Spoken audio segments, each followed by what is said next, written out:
সামনে নিন্দা করে, গীবত শাকায়াত করে, তাদের জন্য কি রয়েছে? দুর্ভোগ রয়েছে, কঠিন শাস্তি রয়েছে। কার কথা? আল্লাহ তাআলার কথা। এজন্য মানুষের সামনেও নিন্দা করা যাবে না, গীবত বলা যাবে না, পিছনে বলা যাবে না। সাবধান, উপায় নাই, উপায় নাই। নবী করিম সাল্লাল্লাহু আলাইহি ওয়াসাল্লাম বলেছেন,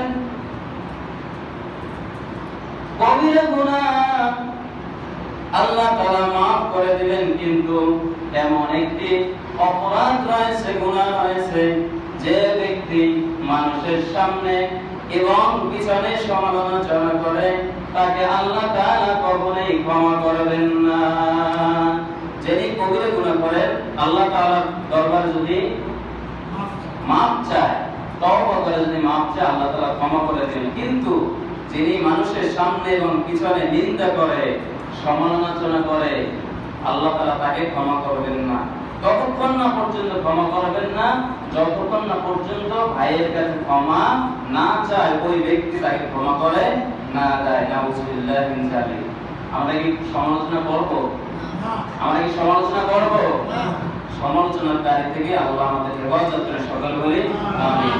তারপরে আল্লাহ তাআলা অন্যায় বলেছেন, আল্লাযী জামাআ মালাহু ওয়া আদ্দাদা, যিনি অর্থ জমা করেন এবং বারবার গণনা করেন। অর্থ জমা করতে করতে পাহাড় পরিমাণ সমান অর্থ জমা করে ফেলেছে এবং বারবার গণনা করেন। অর্থ জমা করা কিন্তু অন্যায়ের কাজ নয়।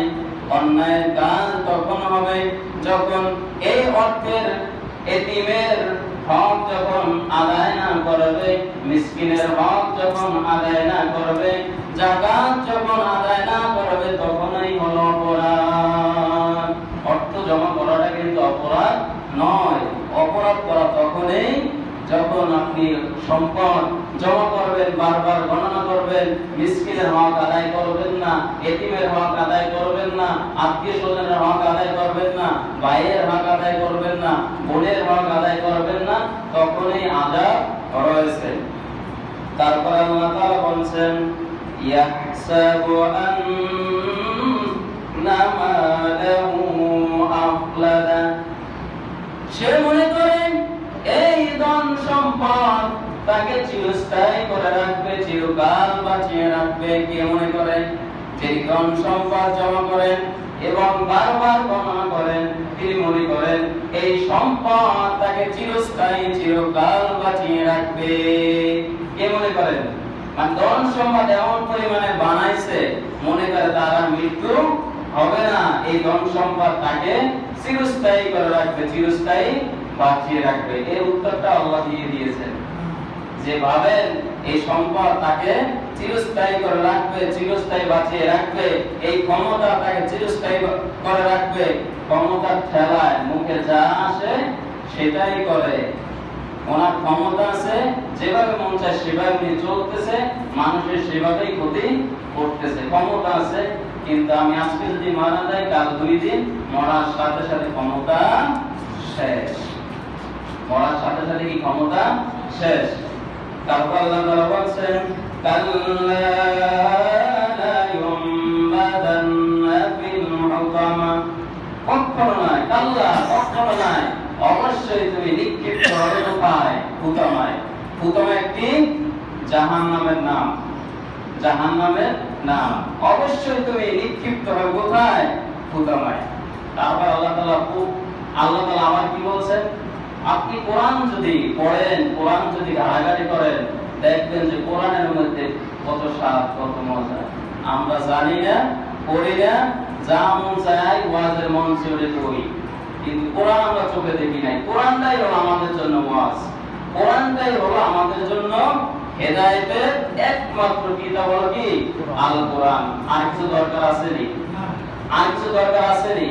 তো আমরা কোরআন জানি না, সূরা একটা নাম দিয়ে দিয়েছে, মাশাআল্লাহ, ব্যাংকে রেখেছি কিয়া ওই পিসার কিসা কইয়া 24,000 1 লাখ টাকা নিয়ে যাইতেছে, কিন্তু কোরআন আমরা চোখে দেখি না, এজন্য পারিও না, মানুষের কাছে বলিও না। সারাদিন কিচ্ছা কাহিনী, বিষয় ভিত্তিক কোনো আলোচনা নাই।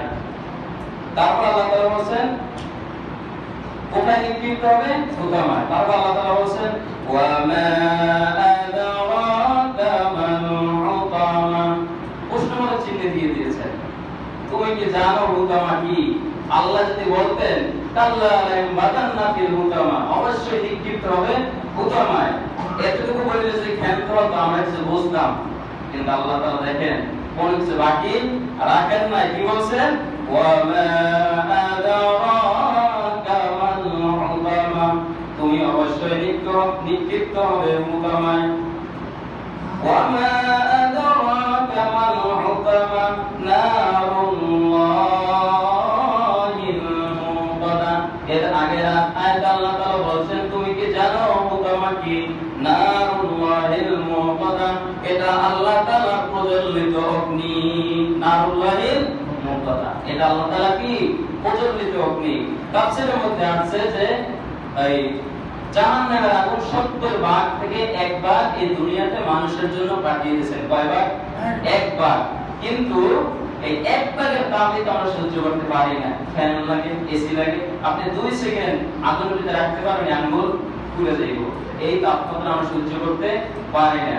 আর যেখানে হাজার হাজার বছর, কোটি কোটি বছর থাকতে হবে, চিন্তা করছেন একবার আমরা চিন্তা করি না। নারুল্লাহিল মুকাদা, অবশেষে ওই নারুল্লাহিল মুকাদা।